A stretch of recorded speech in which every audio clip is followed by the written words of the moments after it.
창세기 2장을 찾겠습니다.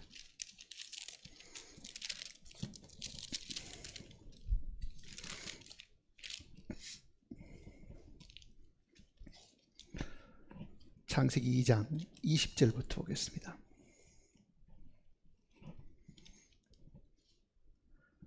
아담이 모든 가축과 공중의 새와 들의 모든 짐승에게 이름을 주니라. 아담이 돕는 배필이 없으므로 여호와 하나님이 아담을 깊이 잠들게 하시니 잠들매 그가 그 갈빗대 하나를 취하고 살로 대신 채우시고 여호와 하나님이 아담에게서 취하신 그 갈빗대로 여자를 만드시고 그를 아담에게로 이끌어 오시니 아담이 이르되 이는 내 뼈 중에 뼈요 살 중에 살이라. 이것을 남자에게서 취하였은즉 여자라 부르리라 하니라. 이러므로 남자가 부모를 떠나 그의 아내와 합하여 둘이 한 몸을 이룰지로다. 에베소서 5장을 한번 보시면요. 에베소서 5장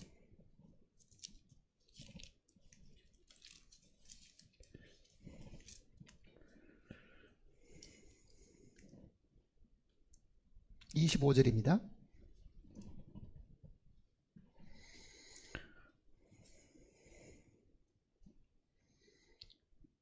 남편들아 아내 사랑하기를 그리스도께서 교회를 사랑하시고 그 교회를 위하여 자신을 주신같이 하라. 이는 곧 물로 씻어 말씀으로 깨끗하게 하사 거룩하게 하시고 자기 앞에 인공스러운 교회로 세우사 티나 주름 잡힌 것이나 이런 것들이 없이 거룩하고 흠이 없게 하려 하심이라. 한 곳을 더 보시면요. 계시록 21장을 보시겠습니다. 계시록 21장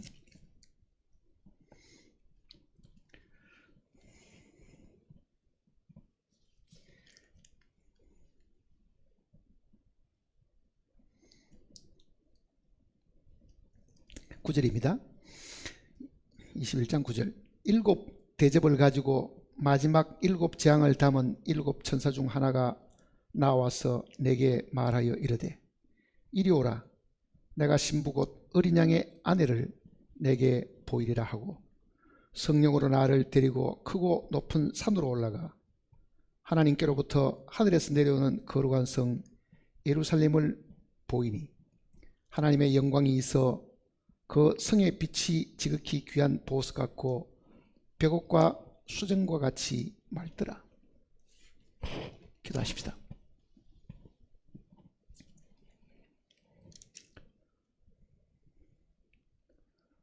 창세전에 하나님께서 그리스도 안에서 우리를 예정하셨다고 말씀하셨습니다.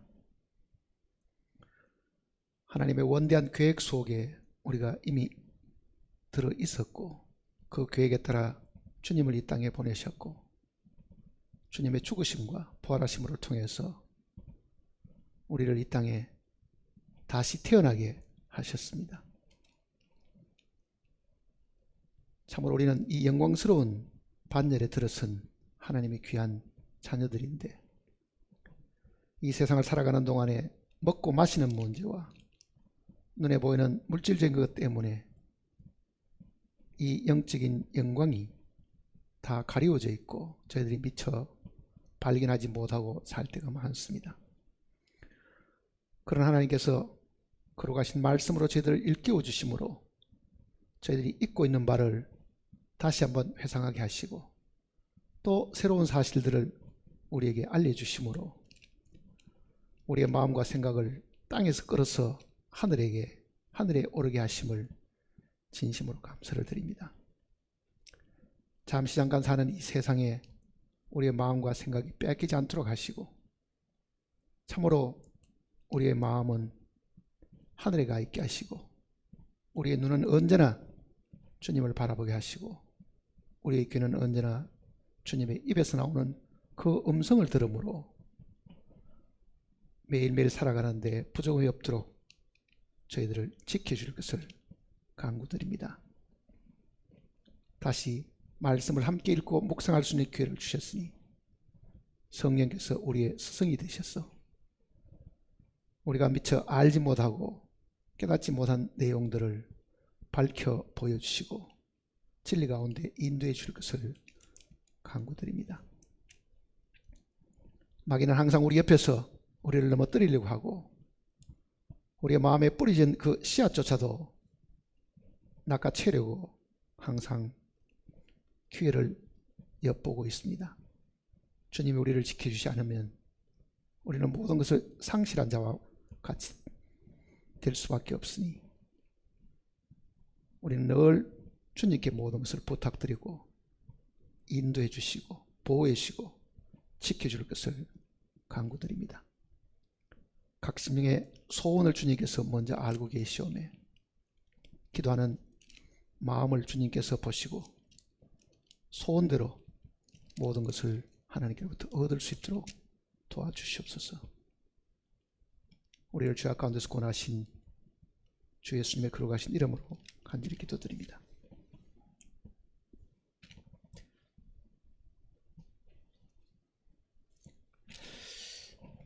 오늘 저녁에는 지난 주일 말씀을 조금 기억을 하시면은 조금 더 이해하기가 수월한 내용을 좀 전하려고 합니다. 하늘의 미랄이 땅에 떨어져 죽으면 많은 열매를 맺고 하는 그 내용대로 그 하늘의 미랄은 사실은 예수님 자신이고요. 많은 열매를 맺기 위해서는 죽음이 먼저 있어야 되는 내용들을 우리가 사실은 공부를 했습니다. 하나님은 사람과 달라서 아예 시작부터 끝까지를 다 알고 계신 겁니다. 사람은 시작을 해도 그 일이 앞으로 어떻게 될지는 아무도 모릅니다. 사업을 시작하는 일들도 그러고 가정을 새로 시작하는 일들도 그러고 뭔가 시작은 하지만은요 과정도 모르고 결과도 사실은 우리는 예측할 수가 없는 것이 사람들인데 하나님은 시작하시는 것뿐만 아니라 그 마지막 끝까지 사실은 다 보고 계시고 알고 계시는 거예요. 하나님 마음속에 어떤 일들을 계획하고 계셨고 그 계획을 이루는 과정 속에 어떤 일이 일어날 것도 주님이 알고 계셨고 그 결과가 어떨지도 주님은 사실 알고 계시면서 일을 시작을 하신 겁니다. 지금 읽은 이 창세기 2장에 있는 이 내용은 본래 하나님 마음속에 있던 큰 비밀을 이 속에 사실 가르쳐 준 겁니다. 그것이 과정 속에서 그게 어떻게 성취되고 있고 최종적으로 결과가 어떤지를 가르쳐 주신 겁니다. 그러니까 창세기 2장 내용 속에 있었던 그 이야기가 하나의 시작이라고 하면은 과정은 에베소서에 있는 그 말씀을 우리가 읽어보면 그게 과정이고 최종적인 결과는 계시록 21장에 있는 하늘에서 내려오는 새 예루살렘 성 어린 양의 신부가 바로 그겁니다. 그러니까 성경 전체가 다 일관되게 말씀을 하고 있는 겁니다. 그러니 창세기 2장에 나와 있는 이 아담의 아내인 하와는 예수님의 이 신부인 이 교회에 대한 제일 정확한 이 그림자입니다. 그리고 그 교회가 어떻게 완성이 되는가 하는 것은 계시록 속에 사실 들어있는 겁니다. 그러니까 본래 하나님의 마음 속에 시작과 과정과 끝이 다 들어있는데 우리는 그거를 모르기 때문에 단편적으로 그때 우리가 살고 있는 그때의 상황밖에는 이해를 할 수 없는 겁니다. 근데 거룩하신 이 말씀을 따라 가지고 처음부터 이 끝까지를 한눈에 다 오늘 한번 연결시켜서 보려고 생각을 하고 있습니다. 하나님이 이 하와를 만드시는 거는요 굉장히 이게 비밀스러운 것이고 신비스러운 이야기입니다. 아담은 분명히 하나님이 땅의 흙으로 사람을 지으시고 생기를 그 코에 불어넣으시니 이렇게 말씀하시잖아요. 아담은 하나님이 처음부터 재료를 흙을 가지고 사람을 만드셨음을 이야기를 하고 있습니다. 그러면은 동일한 방법으로 그의 아내도 흙으로 빚어가지고 하나님이 결혼식 주례를 쓰시고 에덴 동산에서 집도 하나 멋있게 만들어 주시면서 여기서 잘 살아라고 축복을 하실 것 같잖아요. 만일 우리 인간적인 생각대로 하면은 하나님은 똑같은 사람을 똑같은 재료를 가지고 만들어서 짝을 만들어 주실 것 같다. 근데 사실은 하나님의 계획은 아담과 하와를 만드는 그 자체가 목적이 아닙니다. 그 아담은 사실은 예수 그리스도의 예표잖아요. 그래서 로마서 5장 14절에는 아담은 오실자의 표상이라 그랬거든요. 그러니까 실제 하나님의 계획은 아담에게 있는 것이 아니고 어디에 있는 겁니까?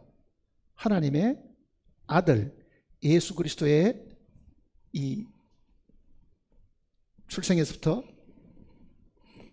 죽으심, 그가 아내를 얻으시는 이 모든 것들이 창세전에 계획을 하고 계셨던 것이 그것이 아담을 통해서 나타나기 시작한 겁니다. 그러니까 하나님이 아담과 하와를 만들었다. 그게 하나님이 목적하신 일은 아니고 그 얘기입니다. 목적하신 일은 아니고 그거는 영원한 마지막 하나님이 최종적으로 이루시려고 하는 그 일의 과정 속에 나타났던 하나의 사건일 뿐입니다. 근데 그 사건 속에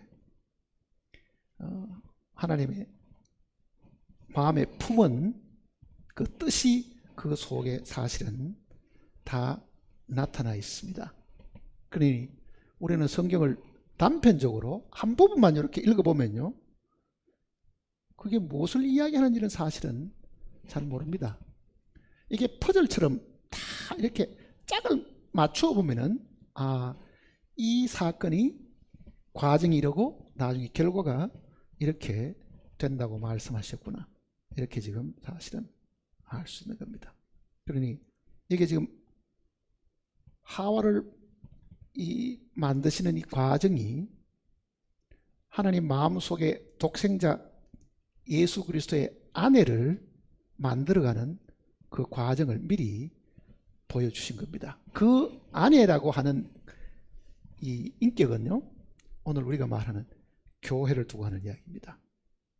많은 사람들은 어느 교회 다닙니까? 나는 장로교 다닙니다. 나는 감리교 다닙니다. 사실은 그거는 성경에서 말하는 교회가 아닙니다. 이 지구상에 제일 큰 교회에 소속이 되어 있다 하더라도요, 하나님이 말씀하시는 교회의 일원이 아닌 사람들도 수없이 많다는 것을 생각해야 됩니다. 그러니 교회가 정확하게 무엇을 말하고 있는가, 정말 교회를 성경에는 무엇을 교회라고 말하고 있는가, 그 내용을 알아야 됩니다. 그리고 어떻게 보면은 오늘 우리가 공부하려고 하는 이 내용이 실제 우리와 관계되는 내 개인과 직접적인 관련이 있는 굉장히 중요한 내용일 수가 있습니다. 20절 보세요. 창세기 2장 20절. 아담이 모든 가축과 공중의 새와 들의 모든 짐승에게 이름을 주리라. 하나님께서 아담으로 하여금 다른 피조물들을 다스리는, 지배할 수 있는 통치권을 사실 맡겼죠. 사실 하나님께서 하나님을 대신해서 그들을 다스리고 관리할 수 있는 지배권을 주셨는데, 그 지배권을 받은 아담이 제일 먼저 한 것이 뭐냐? 각 짐승들이나 새들이나 모든 생명체들이 그 성품에 따라서 그게 딱 맞는 이름을 지어주는 일들이 하나님께 위임받은 그 권한을 가지고 제일 먼저 했던 일입니다. 그게 생각보다는 굉장히 어려운 일입니다. 그 많은 종류의 날짐승이나 가축이나 짐승들이나 어떻게 그 많은 짐승들을 딱 그 성격에 맞게끔 이름을 지어가 다시 부를 수 있겠는가? 그러니 그 고난을 사실은 이 아담이 처음 행사한 내용이 사실은 20절입니다. 그런데 성경은 뭐라고 또 말하냐면은 아담이 돕는 배필이 없으므로 그러잖아요. 돕는 배필이 없으므로. 자, 이 내용은 이런 이야기입니다. 짐승들을 많이 만들었던 것을 아담에게 끌어왔는데 하나님이 아담이 이름은 다 붙였지만은 그 많은 짐승들 중에 어쩌면 사람을 너무너무 빼닮았는 무슨 고리라 같은 것도 있을 수 있고 영장류의 그런 짐승들도 많이 있었겠죠. 지금은 멸종되고 없는 것 중에도 정말 사람하고 거의 비슷하게 생기는 그런 것도 사실 있을 수 있는데 그렇게 하나님이 만들었던 그 짐승들을 아담에게로 다 인도해 와도 아담이 그들 가운데서는 짝을 찾지 못했더라. 그러니까 다른 역본을 읽어보면 그렇게 되어 있습니다. 아담이 그들 가운데서 자기의 짝을 찾지 못했더라. 이렇게 되어 있다고요. 그러니까 이거는 단순하게 없다가 아니라 그런 짐승들, 다른 생명체들은 아담하고는 어떻게 이렇게 연결될 수 있는, 아담을 도울 수 있는 그런 것은 되질 않는다. 요즘은 사람들도 짐승을 잘 훈련시켜 가지고 짐승에게 도움을 받는 일이 사실 많지요. 근데 아담의 돕는 배필은 그런 짐승들 가운데는 없더라. 그 이야기가 지금 20절에 먼저 있습니다. 자, 지금 여기에 아담을 로마서 말씀대로 하면요, 이 아담이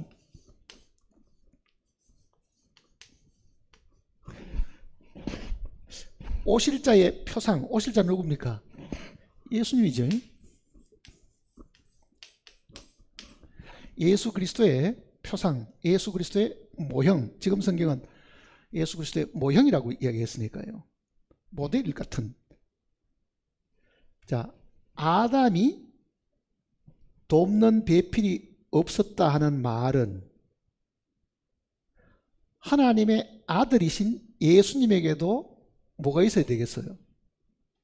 돕는 배필 같은 존재가 하나 사실은 있어야 되겠죠. 만일 아담이 예수님의 모델이고 모형이라고 하면요, 이 아담의 아내 하와는 바로 예수 그리스도의 신부인 교회에 대한 모습이죠. 그러니까 하와는 바로 교회가 모델이다. 즉 교회의 모델은 바로 하와였다. 그 얘기잖아요. 그러니까 하와가 어떻게 만들어지는가를 자세히 보면은요, 하나님이 자기의 아들의 아내 교회를 어떻게 만드시는가 하는 것 갖고 관계가 있는 거예요. 하나님이 자기의 아들의 아내를 만들어가는 그 과정의 그 방법대로 내가 그 안에 있지 않다고 하면요, 나는 사실은 예수를 믿는다고 하더라도요, 그 안에 속에 들어있지 않는 사람이 되면은 그건 아무 가치가 없는 거잖아요. 그러니 어디 가서 내가 어느 교회 다닙니다가 아니라 정말 하나님이 말씀하시는 그 방법대로 내가 교회 속에 있는 사람이냐, 예수 그리스도의 안에 된 그 교회 속에 있는 사람이냐, 그거를 잘 생각을 해 보셔야 됩니다. 자, 하나님이 21절에 보면 하나님이 아담을 어떻게 한다고요? 깊이 잠들게 하시니. 자, 아내를 만들려고 하면은 아담을 흙으로 만들듯이 또 흙으로 만들 수도 있었겠죠. 이게 비밀입니다. 사실은요. 아담의 아내를 흙으로 만들지 않았다는 말은 이 아담이 예수님에 대한 그림자라고 하면요, 예수님의 아내의 교회는 흙으로 만들어져서는 안 되고 흙으로 만들어진 것은 예수 그리스도 아내가 될 수가 없고 그 말과도 같은 이야기입니다. 내가 교회의 일원이라고 말을 한다고 하면요, 머리끝부터 발끝까지 흙으로 안 된 게 뭐 있어요? 그러니까 사실은 이 육신은요, 그리스도의 몸의 구성 요소가 아닙니다. 그런데 우리는 예배당에 이렇게 앉아 있으면 공간을 차지하고 있는 나라는 존재, 이 육신이 교회 가운데 무슨 큰 지체인 것처럼 사실 생각한다고요. 근데 하나님이 보실 때는요, 육에 속한 것은 그리스도의 아내가 될 수가 없지요. 이게 육으로 태어난 거잖아요. 그러니 이 내용을 오늘 우리가 깊이 생각해 보면요, 하나님이 그의 신부, 즉 어린 양의 신부를 어떻게 탄생시키고 우리가 그 속에 어떻게 들어가는가, 그 내용을 가르쳐 주신 거라고요. 그러니 우리는 섣불리 우리 교회, 무슨 교회 하는 그 말을 섣불리 사용해서는 안 됩니다. 그런 성경하고 너무너무 거리가 먼 거예요. 자, 여기 보면은 아담을 깊이 어떻게 했다고요? 잠들게 하심에, 그러죠? 잠들게 하심에. 왜 죽음이라고 표현하지 않고 이게 잠이라고 표현했냐? 이때는 죄가 들어오기 전입니다, 사실은요. 그러니까 죽음은 죄로 인한 것이지, 이때는 아담이 범죄하기 전이기 때문에요, 죄와 상관없는 것이죠. 자, 이 내용을 우리가 깊이 생각하면요, 이렇습니다.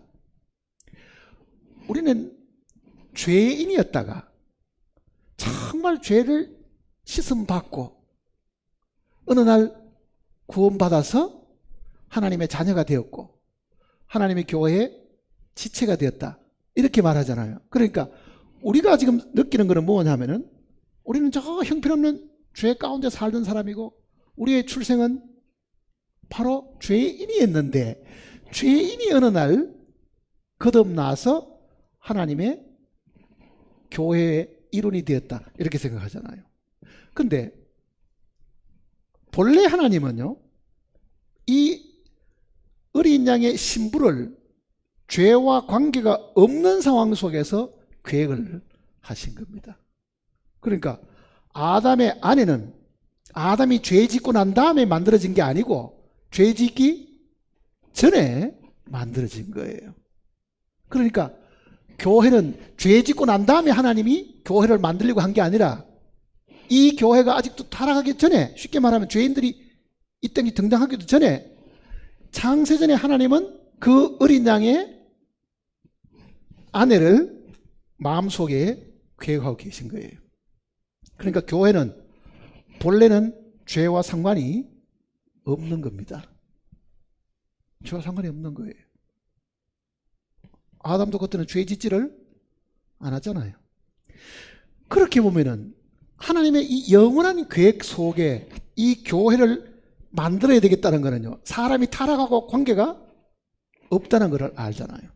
그러니 우리가 장차 들어갈 그 새하늘과 새 땅에 하늘에서 내려오는 예루살렘 성이라는 거는요, 사실은 죄와는 아무 관계가 없는 창세전에 하나님이 계획하시던 그 일이 거기서 이루어진 건데, 그게 바로 연결되가 이루어질 것이 인간이 타락하면서부터 쳐져가지고 이렇게 왔다가 다시 올라가는 그런 상황이 된 겁니다. 그게 지금 여기서 그 이야기를 보여주는 거라고요. 그러니까 하와도 범죄와 관계없이 만들어진 거잖아요. 범죄와 관계가 없이. 그러니까 아담이 죄 짓기 전에 아담의 아내를 하나님이 만드신 것은, 어린 양의 신부는 본래 죄와 관계없이 하나님 마음속에 계획하고 있었던 그 일이었습니다. 그런데 불행히도 사람이 타락을 해서 이 속죄가 보태진 거예요, 사실은요. 추가된 거지요, 사실은. 속죄는 본래는 없던 것이 추가된 거예요. 그러니까 여기서 아담을 깊이 잠들게 하심에, 이거는 죽음과 관계없이 죄가 들어오기 전이었으니까 잠이라고 사실은 표현을 한 겁니다. 자, 그렇다고 하면은 예수 그리스도의 그 죽음 속에는요, 죄와 관계가 없는 부분이 분명히 있어야 되겠죠. 근데 우리는 예수님의 죽음 그러면 무조건 뭘 생각합니까? 죄 때문에 죽었다고만 생각하는 거예요. 죄 때문에 죽었다고. 죄가 아니라도 주님은 죽으셔야 될 일들이 있습니다. 그게 아담이 깊이 잠드는 그 상황하고 같은 거죠.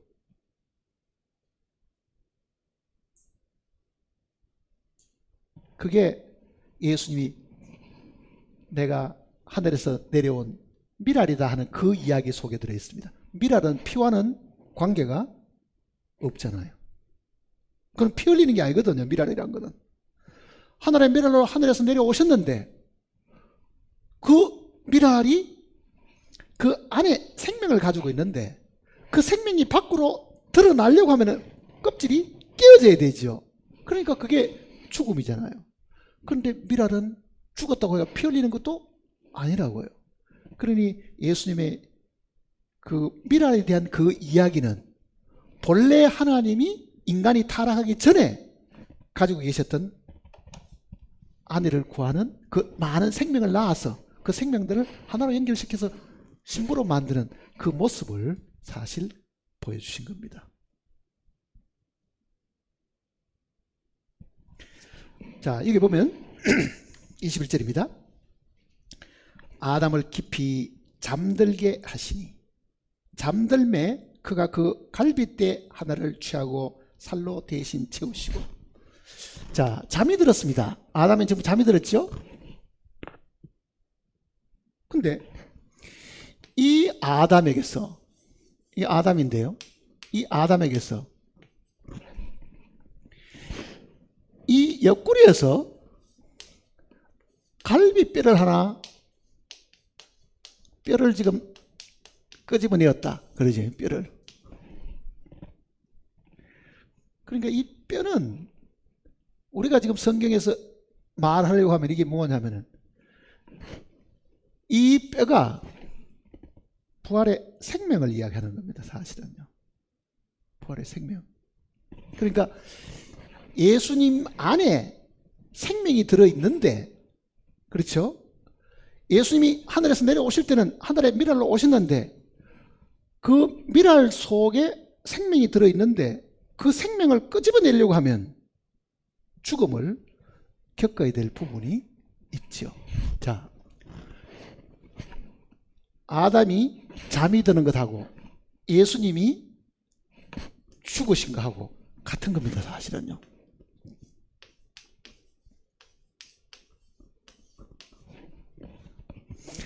아담의 옆구리에서, 그러죠.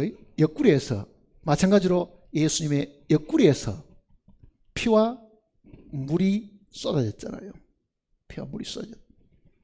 그러니까 그 피는 인간이 타락했기 때문에 죄의 사함을 위한 것이고 물은 생명을 위한 겁니다. 생명을 주시게 한 거라고요. 그래서 분명히 성경은 피와 물을 두 가지를 이야기하잖아요. 피와 물을. 그러니까 아담이 범죄를 하지 않았으면 생명만 주시면 되는데 아담이 타락한 이후의 사람들에게는요 피가 추가가 된 거죠. 구속이라는 것은 본래 하나님의 본래 계획 창조의 목적 속에는 들어있지를 않았던 것이었거든. 그게요. 그러니까 예수님의 죽음이 여기는 피가 있고 물이 있었는데 이 물이 이 갈빗배에 사실은 해당하는 생명을 두고 하는 이야기입니다. 생명을 두고 하는 이야기. 자, 이렇게 이야기했습니다. 예수님께서 내가 하늘에서 내려온 산떡이다. 그러죠? 산떡이다. 그리고 예수님은 내가 생명이니까 그 생명을 나누어 주기 위해서 왔는데 이 생명을 나누어 주려고 하면은 내가 겪어야 될 잔이 있고 침례가 있다. 그 이야기를 하셨다고요. 누가복음 12장을 한번 보세요.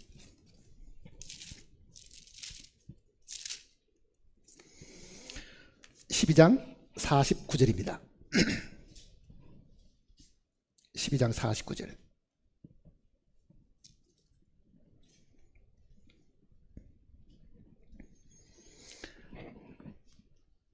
49절. 내가 불을 땅에 던지러 왔노니 이 불이 이미 붙었으면 내가 무엇을 원하리요? 나는 받을 세례가 있으니 그것이 이루기까지 나의 답답함이 어떠하겠느냐. 자, 예수님은 불을 던지러 왔다 그러는데요, 이거는 예수님의 자기 속에 있는 부활의 생명입니다. 내가 이 생명을 주러 내가 이 세상에 왔는데, 이 생명이 이 지구상에 이게 퍼졌으면은 얼마나 좋겠느냐마는, 그렇게 되려고 하면은 뭐가 먼저 있어야 된다고요? 내가 받을 뭐가 있다고요? 세례가 있다. 세례는 그리스도의 죽음을 이야기하는 거거든요. 그러니까 주님이 이 땅에 하나님의 생명을 가지고 이 땅에 오셨는데, 그 생명이 육신 속에 들어있으니 이 육신이 깨트려지지 않으면 그 생명이 밖으로 나올 수가 없는데, 그 육신이 죽게 되는 것을 주님은 내가 받을 세례라고 말씀하신 거예요. 죽음을 이야기한 거잖아요. 내가 죽어야만 내 속에 있는 생명이 나올 수 있다. 그거는 하늘의 미랄이 땅에 떨어져 죽지 않으면 하늘 그대로 있고, 죽으면 그러잖아요. 죽으면 그 죽는 게 뭐냐? 그게 성경에서 말하는 침례, 죽음을 이야기하는 거잖아요. 침례. 장사지는 그 내용을 이야기하거든. 그러니까 아담이 잠든 것처럼 예수님도 죽음을 통과하지 않으면 내놓을 것이 사실 없습니다. 뭐가 있습니까? 그 죽음의 옆구리에서 뭐가 나옵니까? 갈비뼈 하나 끄집어내고, 여기서는 물이 하나 나왔는데, 자, 여기서 지금 봐야 됩니다. 하와는요, 하나님이 온통 아담 안에서 끄집어낸 걸 가지고 만들어진 존재지, 거기에는 세상의 흙이 첨가되거나 세상의 다른 것들이 거기에 보태지지를 않았습니다. 하와라는 존재는 아담하고는 다르지요. 이거는 100% 아담에게서 나온 것을 가지고 만들었으니까 이거는 또 다른 뭐가 같습니까? 아담이죠. 하와는 제2의 아담이라고 해요, 사실은요. 그거는 오늘 우리가 예수 그리스도가 있고, 예수 그리스도 속에서 구원받은 모든 사람들을 그리스도라고 말하잖아요. 그리스도의 몸이고, 우리가 그리스도다 그 말이잖아요. 왜? 아담에서 나온 것으로 지음받은 것이 하와라고 하면, 오늘 우리가 새로 지음받은 새로운 피조물이라고 하는 것은 땅의 것으로 새로 짓는 것이 아니고 순수하게 예수님에게서 나온 그 갈비뼈로, 그 물로 가지고 새로 지음받은 존재가 하와다. 그렇다고 하면 교회도 반드시 예수 그리스도에게서 나온 그 생명으로 지음받은 것, 그 생명으로 지음받은 것, 이게 부활의 생명이니까요. 이 부활이잖아요.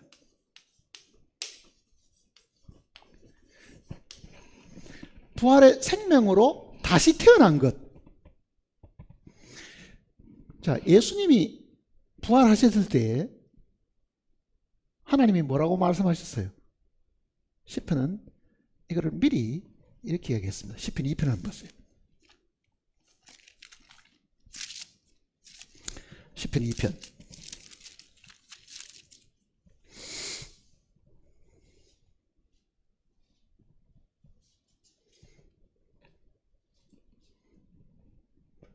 (7절입니다) 내가 여호와의 명령을 전하노라. 여호와께서 내게 이르시되 너는 내 아들이라. 오늘 내가 너를 낳았도다. 자, 이거는 예수님이 마리아의 몸에서 태어날 때를 이야기한 것이 아닙니다. 예수 그리스도가 죽으시고 부활하신 그때를 두고 지금 말씀하시는 거예요. 오늘 내가 너를 낳았다. 너는 내 아들이다. 자, 이 내용을 사도행전이 인용을 했는데요, 사도행전 읽으면 더 확실하게 알 수 있습니다. 사도행전 13장을 보시면, 13장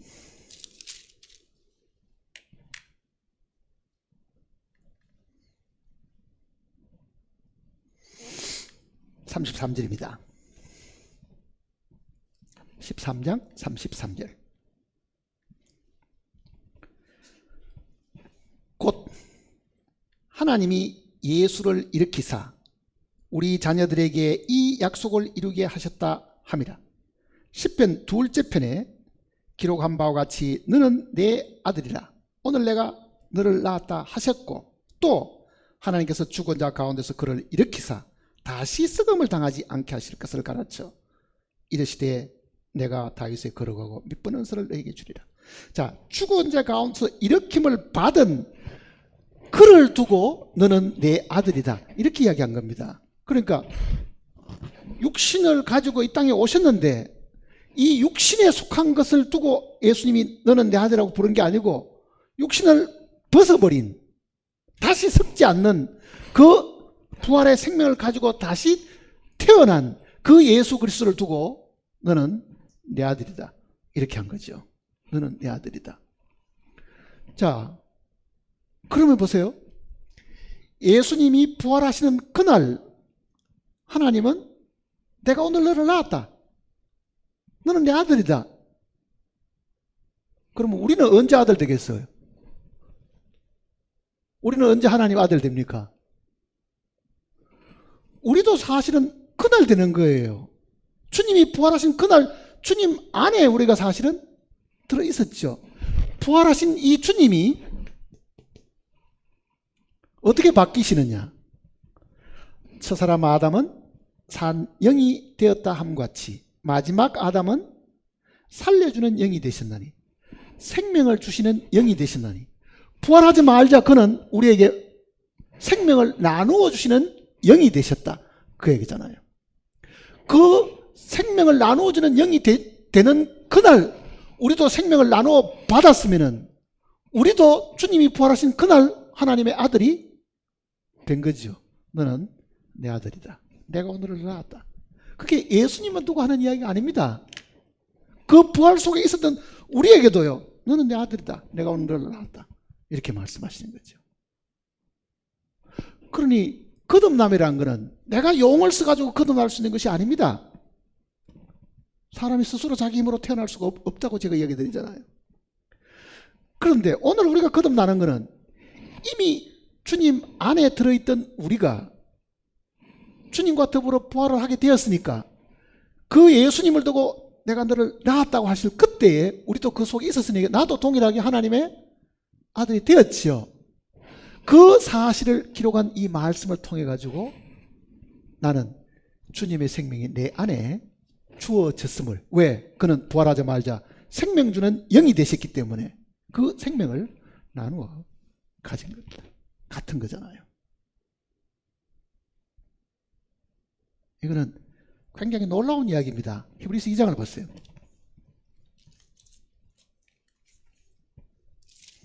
히브리서 2장 11절입니다.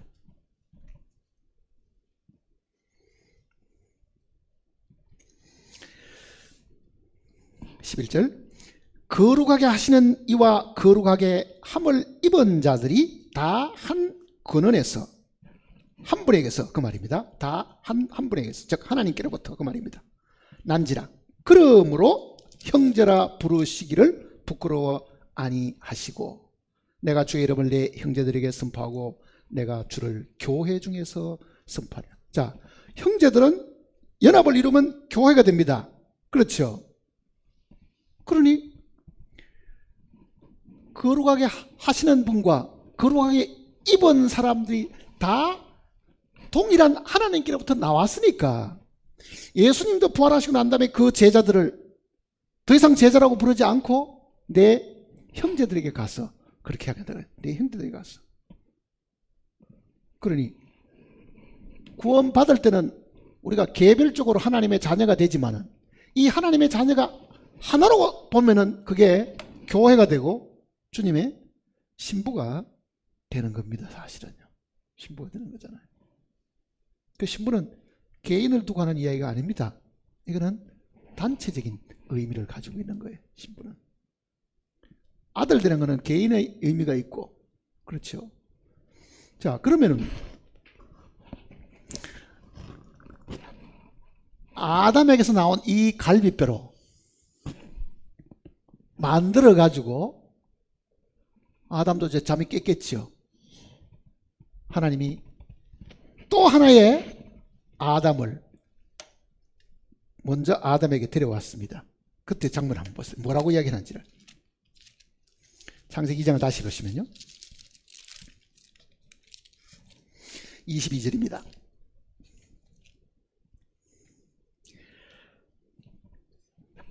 여호와 하나님이 아담에게서 취하신 그 갈빗대로 여자를 만드시고 그를 아담에게로 이끌어 오시니 아담이 이르되 이는 내 뼈 중에 뼈요 살 중에 살이라. 자, 이 내용을 잘 생각해 보세요.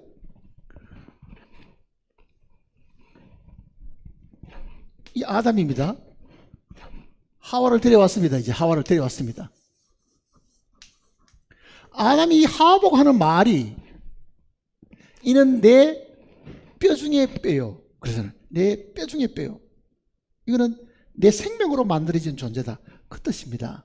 내 부활의 생명으로 만들어진 존재다. 내 뼈 중에 뼈, 살 중에 살이면 이게 바로 나다. 그 이야기잖아요. 쉽게 말하면. 이게 바로 나다. 왜? 하와는 머리끝부터 발끝까지 온통 아담에게서 끌어낸 그 갈비뼈로 만들어졌기 때문에 하와의 모든 것은 다 어디서 나온 겁니까? 아담에게서 나온 겁니다. 예수님이 우리를 보실 때에요. 내가 육신에 흙에 속한 것들이 이만큼도 안 섞이고 100% 예수님이 나를 볼 때도 이는 내 뼈 중에 뼈요 살 중에 살이라고 말하려고 하면요. 이거는 부모에게 물려받은 내 몸이고 그러면 이 몸은 주님이 말씀하실 때 뭐라고 했어요? 그거는 아니고 그렇게 얘기하시겠죠. 예수님이 나를 보실 때 이게 뼈 중에 뼈 살 중에 살이라고 할 수 있는 것은 뭡니까? 우리가 가지고 있는 이 영의 생명을 두고 하는 이야기라고 해서 사실은. 그러니 그 생명은 100% 예수님에게 나온 것이지 내가 먹고 입어 자라왔던 지금 이 육체를 두고 하는 이야기는 아니죠. 그러니 우리는 더 이상 이 육신이 그리스도의 몸의 한 지체가 된다고 생각하는 그 생각은 버려야 됩니다. 이거는 그게 지체가 될 수 있는 게 아니라고요. 내 속에 내가 육신적으로 태어날 때 가지고 있지 않던 것, 다시 태어날 때 받은 것, 그것만 주님께로부터 온 거잖아요. 그거를 성경에는 그리스도의 영이라고 이야기했습니다. 누구든지 그리스도의 영이 없으면 그리스도의 사람이 아니다 그랬잖아요. 그리스도의 영이 없으면 그리스도의 사람이 아니다. 왜 그렇습니까? 그 영이 바로 주님께로부터 온 거잖아요. 그 영이. 근데 그 영이 없어도 어느 예배당 출석하고 세례받고 교인 돼가지고 나는 아무개 교인입니다. 그 교회 교인일지는 모르지만은 하나님의 교회에 이르는 아닐 사람도 이 지구상에 수없이 많습니다. 그걸 우리 사람들이 잘 모르는 거예요. 교회는 하나부터 10까지 모두가 다 예수 그리스도에서 나온 것으로 지음받은 겁니다. 그러니 교회 속에 학벌 자랑하고 교회 속에 혈통 자랑하고 교회 속에 지식 자랑하고 교회 속에서 유대인이냐 이방이냐 종족 자랑하고 그런 거는 다 세상에 속한 거잖아요. 그거는 교회 안에 들었을 위치가 아무데도 없습니다. 그런데도 사람들은 그런 걸 가지고 나타나면 그걸 가지고 의시되고 그걸 가지고 주장을 하지만요. 하나님 보실 때는 그거는 내 몸에서 나온 게 아니다. 그럴 거 아니에요. 내 몸에서 나온 게 아니다. 내 뼈 중에 뼈요 살 중에 살이라. 주님의 생명, 주님의 그 부활의 생명으로 새로 지음받은 것이 아니면 그리스도의 몸이 절대로 될 수 없습니다. 절대로 못 되는 거예요. 그러니까 사람 권해가지고 야, 나 옛날에는 불교 믿었는데 그 지부치고네 예수 믿고 있어. 너도 예수 믿자. 그래가 덜렁덜렁 따라다니면서 예배당 다니면서 몇 년 다니는 동안 집사 되고 장로 되고 뭐 그래가지고 그게 교회에 일원이 되겠느냐고요. 장로교, 감리교 하는 교파의 교회 속에 일원은 될 수 있을지 모르지만은 하나님이 보실 때 그리스도의 몸인 이 교회 속에는 들어있지를 않다는 것을 잘 생각을 해야 되는 거예요. 들어있지 않다는 거를. 그 다음 또 23절 보시면요.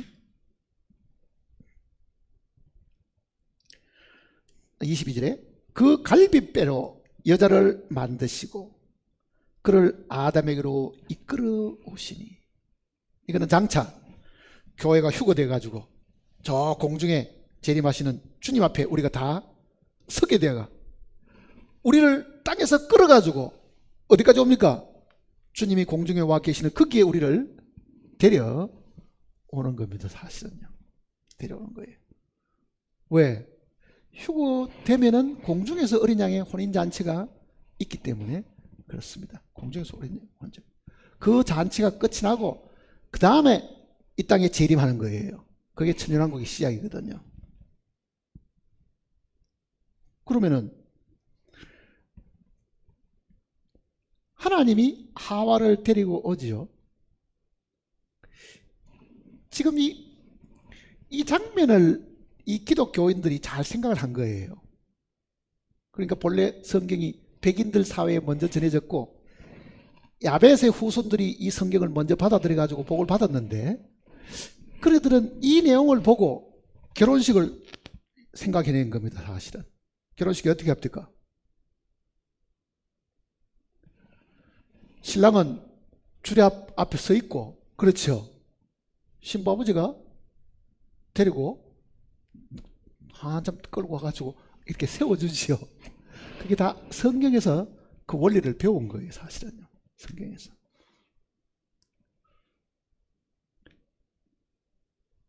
그러니까 이게도 그를 아담에게로 이끌어 오시니 그러잖아요. 이끌어 가신 분은 하나님이 데려다 놓은 겁니다. 하나님이 아담 배에 데려놓은 거예요. 그 다음에 23절 보세요. 아담이 이르되 이는 내 뼈 중에 뼈요 살 중에 살이라 이것을 남자에게서 취하였은즉 여자라 부르리라. 자, 이거는 이제 우리말 가지고는 이게 이해하기가 조금 힘드는데요. 남자에게서 취했으니까 여자라고 부른다. 무슨 의미가 통합니까? 남자에게서 취했기 때문에 여자라고 부른다. 자, 남자, 여자. 남, 여자. 아담이 불렀던 것이 모든 것에 명칭이 됐지요, 사실은요. 그리고 여자라는 명칭도 아담이 부른 거잖아요, 사실은. 여자다. 근데 남자에게서 취하였으니 여자라 부른다. 하와는 바로 남자인 아담에게서 취함을 입었죠. 남자에게서 취함을 입은 그 존재를 여자라고 부른다. 근데 이거는 우리말만 가지고는 조금 이해하기 힘든 부분이 있습니다. 이 남자라는 단어가 이 히브리들은 이쉬,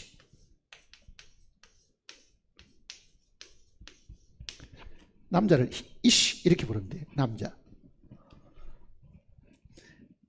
그 히브리 단어는 여자는 그럼 뭐로 부르냐?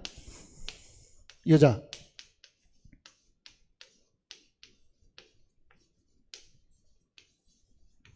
이샤 이래 불러요. 이샤. 이샤 하는 거는요 이런 뜻입니다. 어원이 같은 거예요. 사실은요.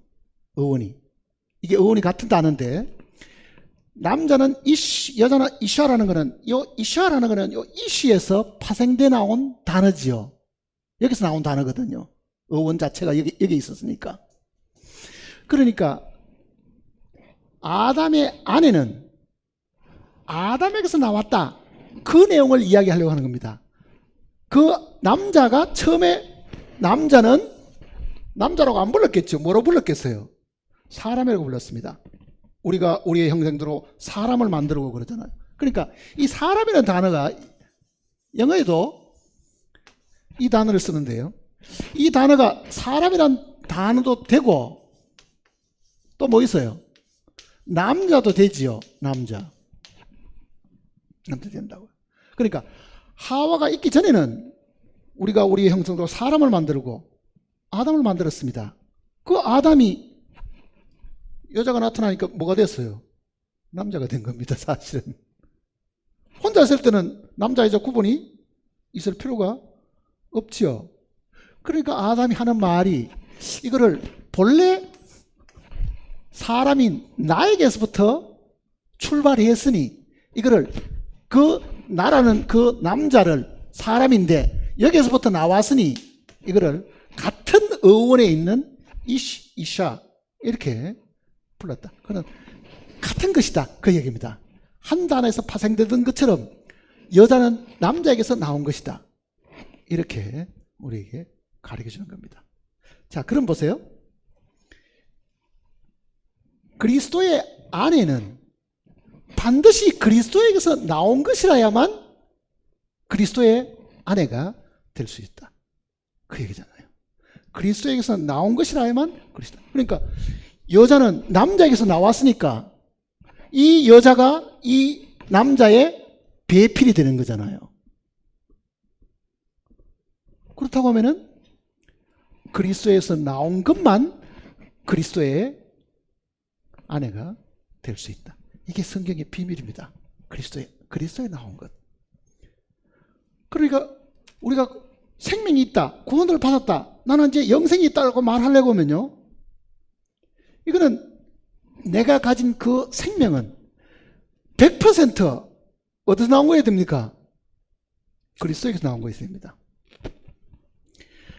자, 요한복음 1장 12절은 뭐라고 이야기합니까? 영접하는 자, 곧 그 이름을 믿는 자들에게는 하나님의 자녀가 되는 권세를 주셨으니 이는 혈통으로나 육정으로나 사람의 뜻으로 나지 아니하고. 그건 소용이 없다는 뜻이잖아요. 혈통, 사람의 정욕, 사람의 의지, 그거는 하나님의 자녀가 되는데 아무 소용이 없고 그 말입니다. 오직 하나님께로부터 난 자들이라. 그 하나님께로부터 개별적으로 난 그 자녀들의 연합체가 교회거든요. 사실은요. 그러니 하늘의 미랄 속에 이게 나중에 열매를 맺으면은 이 열매들은 요 속에 다 있던 것들입니다. 요 열매를 하나 보면은 이게 내 개인이고 단체로 보면은 이게 전체가 교회라는 이야기잖아요. 그러니 하늘의 미랄에서 이 열매가 맺힌 것이지 이게 다른 데서 온 것은 아니죠. 그러니 열매나 심겨진 이 하늘의 미랄이나 성분은 100% 똑같은 거예요. 그러니까 내가 그리스도의 몸을 이루고 있다. 그 몸이 내 의지나 내 노력이나 내가 애써 가지고 내가 주님의 몸의 한 일원이 됐다고 말하면은 그거는 아무 소용이 없고 그건 가짜다 그 얘기잖아요. 그러니 하나님의 자녀가 되는 것도 성경대로 하면은요, 원하는 자로 말미암도 아니요, 다른 박질하는 자로 말미암도 아니요, 오직 긍휼히 여기시는 하나님으로 말미암. 즉 하나님께로부터 받은 것만 하나님께 드릴 수가 있다. 그 내용을 지금 하나님께로부터. 자, 이게 큰 비밀 중에 하나입니다. 교회는 반드시 그리스도에게서 나온 것으로 구성이 돼야 되는데 이거를 에베소서가 어떻게 설명하는지 한번 보세요. 에베소 아까 5장을 봤어요. 이제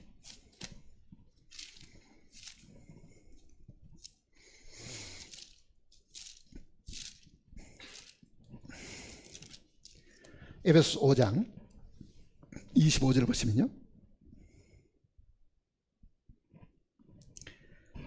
남편들아 아내 사랑하기를 그리스도께서 교회를 사랑하시고 그 교회를 위하여 자신을 주심과 같이 하라. 자,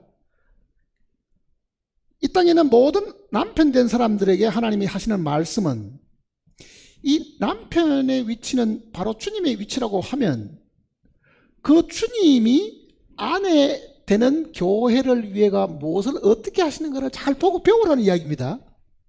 그런데 뭐라고 말씀하시냐면은 그리스도께서 뭘 하셨다고요? 교회를 사랑하셔서 그 말입니다.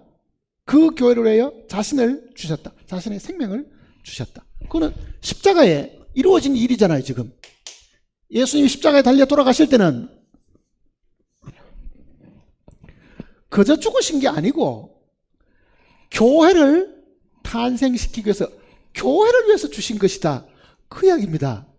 우리는 내가 죄인이기 때문에 하나님이 나를 불쌍히 여기시고 내 때문에 돌아가셨다고 생각하지만은요, 예수님의 이 죽음은 아담이 깊이 잠드는 이 잠이거든요. 사실은요. 그러니 바로 이 교회를 위해 가지고 죽으신 것이다. 아담은 하와를 탄생시키기 위해 가지고 깊이 잠드는 것처럼 예수 그리스도는 바로 그의 아내 교회를 위해 가지고 사랑하셔 가지고 자신을 주신 것이다. 이렇게 지금 우리에게 가르쳐 주는 겁니다. 그 말은 하나님의 이 영원 전에 가지고 계시던 그 계획 속에는 하나님이 독생자 예수 그리스도의 아내, 즉 사랑의 대상자를 그 옛날에 계획을 하셨고 그 옛날에 계획하신 그거를 이루기 위해 가지고 자신을 주시기 위해서 이 땅에 오셨다. 그거는 교회의 출현을 위한 것이다. 그 얘기잖아요. 우리는 이기적이고 개인적이기 때문에요. 모든 것을 자기 주관대로 성경을 이해하고 해석하려고 덤벼듭니다. 예수님 왜 죽었습니까? 내 죄 때문에 죽었습니다. 자기가 최고죠. 내 죄 때문에 죽었다고. 그 말이 틀린 이야기는 아닙니다. 그러나 엄밀하게 보면 성경대로 하면 뭡니까? 교회를 위해 가지고 자신을 주신 것 같이 자기 아내를 위해 가지고 자신을 주셨다. 이렇게 지금 이야기를 하시잖아요. 교회를 사랑하시고 그 교회를 위하여 자신을 주신 같이 하라. 그러니까 아담의 죽음 속에도 바로 이 메시지가 사실은 들어있는 거죠. 그래서 아담은 하와를 보자마자요, 이는 내 뼈 중에 뼈요 살 중에 살이라. 그럼 예수님이 우리를 보실 때 어떻게 돼요? 네가 바로 나다. 그 말이잖아요. 네가 바로 나다. 그럼 나하고는 어떻습니까? 같죠. 자, 그 다음 지금 이 창세기는 이렇게 이야기합니다. 2장 다시 보시면요. 24절에 그러므로 남자가 에베소서나 이런 데 보면 이제 이게 남자라고 안 돼 있고 사람이 이래 돼 있습니다. 사람이 부모를 떠나 그 아내와 합하여 둘이 한 몸을 이룰지니라. 자, 이거는 무슨 이야기냐면요, 하나를 만일 우리가 이걸 뺀다고 가정하면은 이게 제로가 돼야 되잖아요. 사실은 이게 만일 아담이라고 하면 아담에서 하와를 빼내면 아무것도 없어야 되는데 사실은 하나에서 하나를 빼니까 이게 몇 개가 됐어요? 둘이 됐습니다. 이게 하나님의 수학이니까 이제 이거는 1 빼기 1이 1 빼기 1이 제로가 아니고 이거는 둘이 됐죠. 근데 이 둘을 하나님이 둘로 보지 않고 뭐로 본다고요? 하나로 만들어라 했으니까 사실은 1 빼기 1이 된 거예요. 사실은 1 빼기 1. 왜 그러냐면은 아담과 하와가 둘이 됐지만은요, 이 둘을 다시 하나로 만들려면 1 더하기 1이 아니고 1 곱하기 1이 된 거예요. 1 곱하기 1. 그러니까 아담과 하와는 본래 아담 안에 있던 하와였기 때문에 이거는 우리 눈에 둘로 보이지만은 하나님 눈에는 이게 하나니까, 둘이 본래는 하나니까 처음대로 돌아가서 둘이 합하여 뭐 하라고요? 하나가 되라, 이렇게 얘기하신 거죠. 그 비밀이 굉장히 큽니다. 우리는 결혼식을 가면은 이제는 더 이상 둘이 아니고 하나가 되었으니 하나님이 하나로 만드신 것을 사람이 나누지 말라, 그렇게 사실 이야기하는데요, 둘이 하나가 된 것은 우리와 주님이 둘이 아니고 하나라는 뜻입니다. 누구든지 주와 합하는 자는 한 영이다 그러잖아요. 주와 합하게 되면 한 영이다. 그러니 우리 속 사람이 주님께서부터 나와가지고 주님 따로 있고 그 주님에게서 나온 우리가 있지만은 하나님은 이거를 둘로 보지 않고 이거를 다시 하나로 보는 거죠. 그러니까 구원받은 그리스도인과 예수님은 둘이 아니고 하나다. 그게 하나님이 우리를 보시는 관점입니다. 그러니까 우리가 예수님 쳐다보고 예수님이 우리를 바라보는 게 아니라 우리는 모두가 다 예수님 안에서 하나가 된 것이다. 그러니까 이 하나라는 그 개념이 하나님 자신을 이야기하는 것이고요, 그 하나님이 보시는 그 하나는 본래 하나님이 한 분이신 것도 있지만은 하나님에게서 새로 지원받은 우리까지 합쳐서 완전한 하나를 이룬 것이다. 그 완전한 하나가 언제 이루어지느냐, 그게 이제 계시록 21장에는 새 예루살렘 성에서 하나님이 사람과 더불어 이제는 완전히 하나 되는 겁니다. 그때 가서는 계시록 21장 마지막을 보시면요,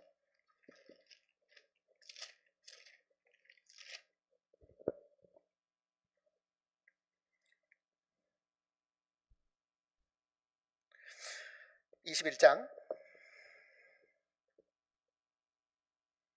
3절입니다. 2절부터 보십시다. 또 내가 보매 거룩한 성 새 예루살렘이 하나님께로부터 하늘에서 내려오니 그 준비한 것이 신부가 남편을 위하여 단장한 것 같더라. 내가 들으니 보좌에서 큰 음성이 나서 이르되, 보라, 하나님의 장막이 사람들과 함께 있음에 하나님이 그들과 함께 계시니 그들은 하나님 백성이 되고 하나님은 친히 그들과 함께 계셔서.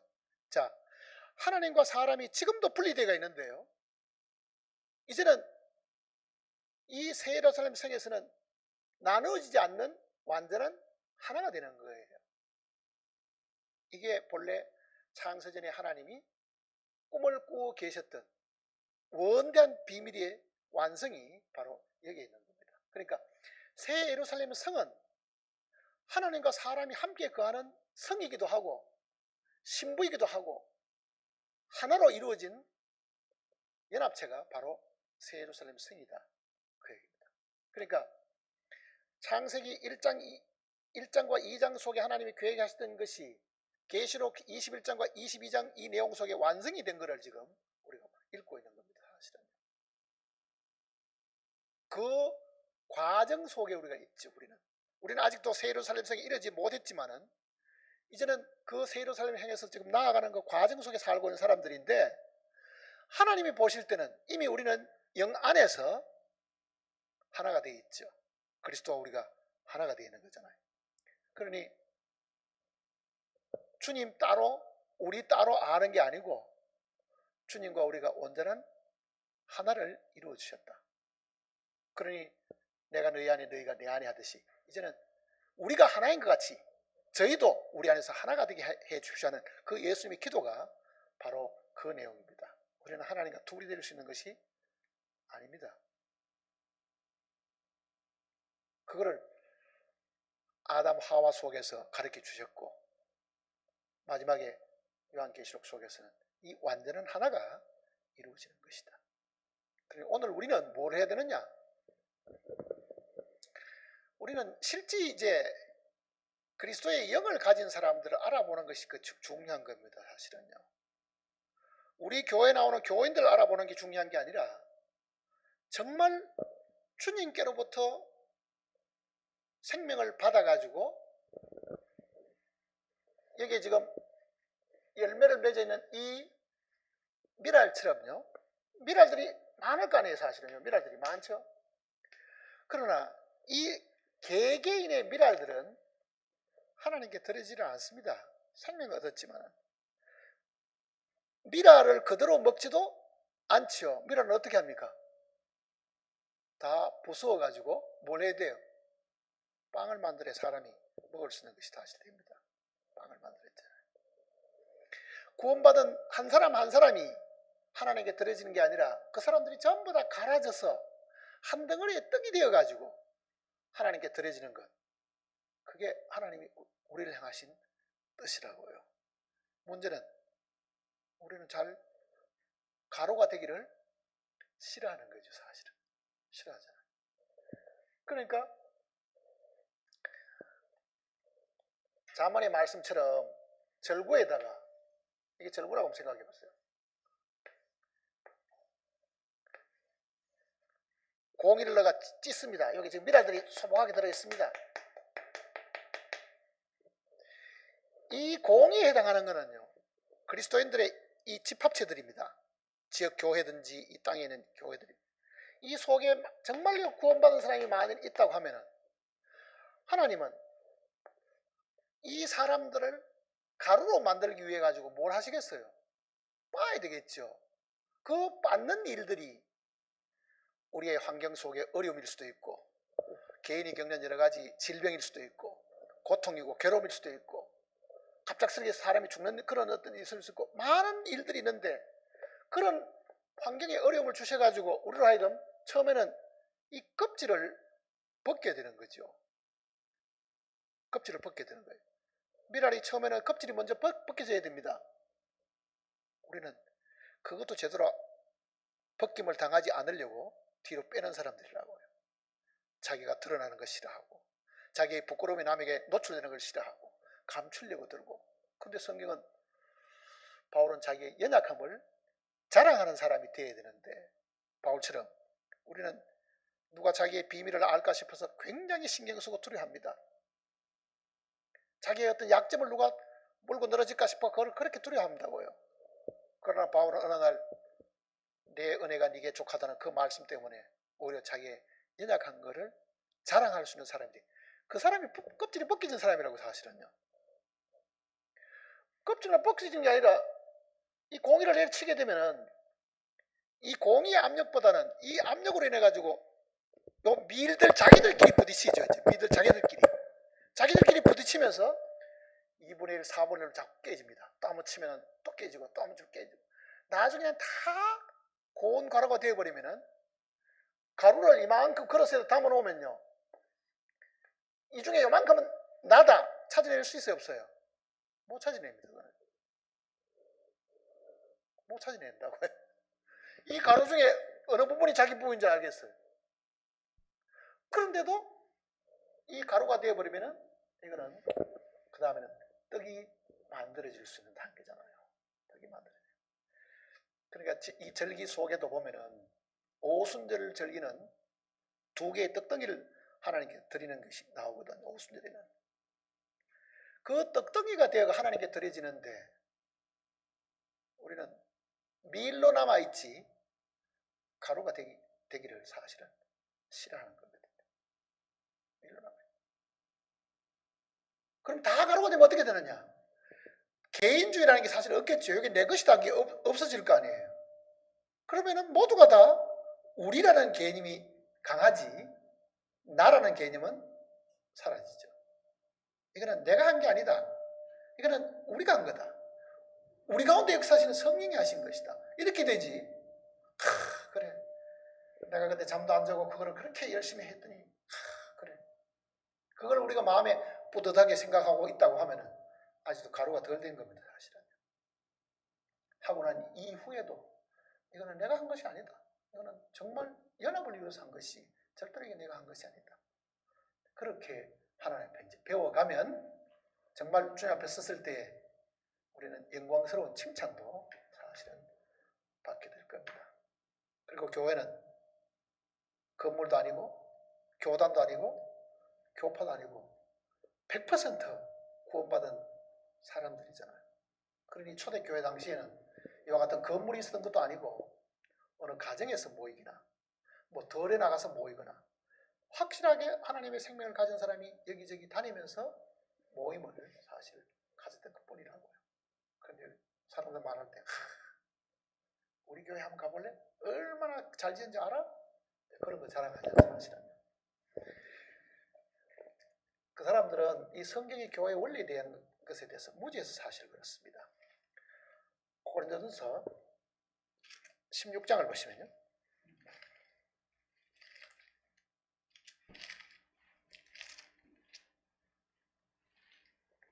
19절입니다.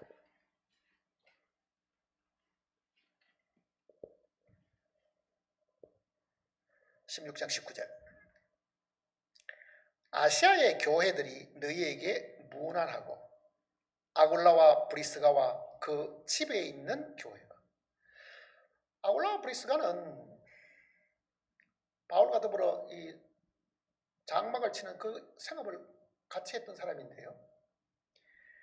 이 고린도 교회, 고린도로 이제 그 로마에서 쫓겨와가지고 있는 동안에 아마 이 자기 집을 개방해가지고 당시에 구원받은 그리스도인들이 모였던 모양입니다. 그래서 그 집에 있는 교회에게 이렇게 이야기해요. 그 집에 있는 교회. 만일 지금 우리가 말하는 대로 십자가가 쓰이는 뼈다귀 위에 있는 십자가가 있는 게 교회라고 말한다고 하면은요, 그때 십자가 그 집에다 세웠겠어요? 초대교회 당시에 십자가를 이 브리스가와 아굴라 집에다 세워놨겠냐고요? 그러지 않았습니다. 그저 그 집에서 모였죠. 교회가. 즉 주님의 생명을 가진 사람이 그 집에서 모였기 때문에 바울은 편지할 때 그 집에 있는 교회에게 그러잖아요. 그 집에 있는 교회. 이런 표현들이 성경 곳곳에 있습니다. 골로새서를 보세요.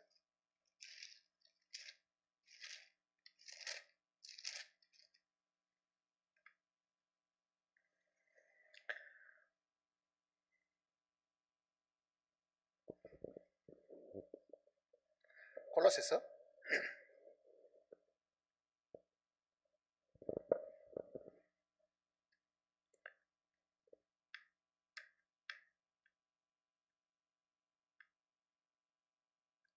4장입니다. 골로새 4장 15절에 라오디게에 있는 형제들과 눈바는 여자 이름입니다. 눈바와 님프라는 거죠. 영어로는 님프. 눈바와 그 여자의 집에 있는 교회에 문안하고. 아마 요즘 이런 일이 있다 하면요, 대형 교회들은 전부 다 뭐라 그러겠어요? 예배당도 하는 저 이단들이 어느 여자 집에서 모였단다. 아이고 창피해라 아마 그랬을 겁니다. 근데 분명히 바울은 그 눈바, 그리고 그 눈바가 자기 집을 모임 장소로 허락을 했겠죠. 그러니 바울이 편지할 때는 그 여자 집에 있는 교회에게. 그러니까 교회와 집하고는 어떻습니까? 다른 겁니다. 그거는요. 건물하고 정말 하나님의 백성하고는 다르다는 이야기잖아요. 그러니 이 명확한 구분을 우리가 뒤섞어가 안 됩니다.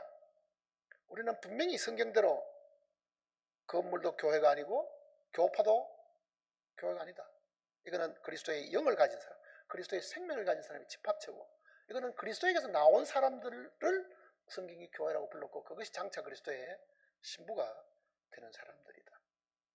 로마서도 그런 내용들이 기록되어 있고, 빌레몬 거기도 다 이런 구절들이 여러 차례 있어도 사람들 그걸 대충 보고 넘어가서 그렇지요. 성경이 어디에 교단이나 무슨 뭐 큰 교파나 교회, 그거를 교회라고 부른 적이 사실 없습니다. 교회는 그리스도의 신부입니다. 사람들이잖아요. 연합을 이루는. 더 이상 이제 개인으로 있지 않고 지체가 되어가지고 한 몸에, 큰 몸에 지체가 되어 있는 것, 그거는 모두가 다 가로가 되어가지고 자위치에 있는 겁니다. 하나의 떡으로 하나님을 섬기는 거다. 하나님께 드리는 그 떡으로. 그러니 적어도 우리가 남은 삶을, 구원받고 난 이후에 남은 삶을 제대로 살려고 하면은 교회 안에서 어떻게 살아가는가, 그걸 배워야 돼요.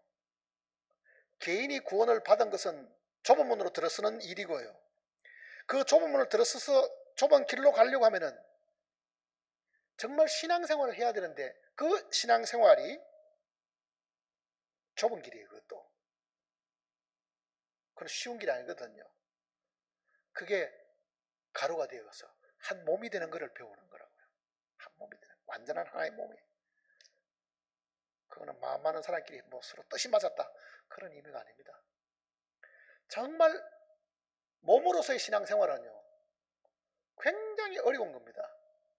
부서지고 상처받고 정말 죽음에 이르는 그런 과정을 겪어서 어느 날 자기를 더 이상 돌아보지 않게 되고 그 생명만 바라보고 이제 나아가는 거죠.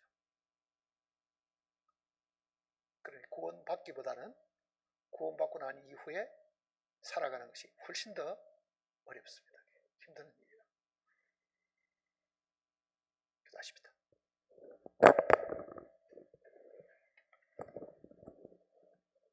아버지 하나님, 우리에게 거룩하신 말씀을 주셔서 우리로 하여금 주님을 보다 더 폭넓게 이야기하시고 하나님의 원대한 그 계획들을 저희들 하여금 밝히 보여주셨습니다. 미련한 두뇌로 저희들이 다 이해를 할 수 없지만 거룩하신 말씀을 따라서 주님께서 가르쳐 주신 대로 저희들이 받아들이고 믿고 아멘 할 수 있는 사람들이 되게 도와주시옵소서. 이 원대한 계획을 주님께서 우리에게 보여주셨으니 우리는 그 계획에 맞는 삶을 살아가도록 우리를 이끄시고 독려하시고 항상 우리에게 용기를 북돋아주실 것을 간구드립니다.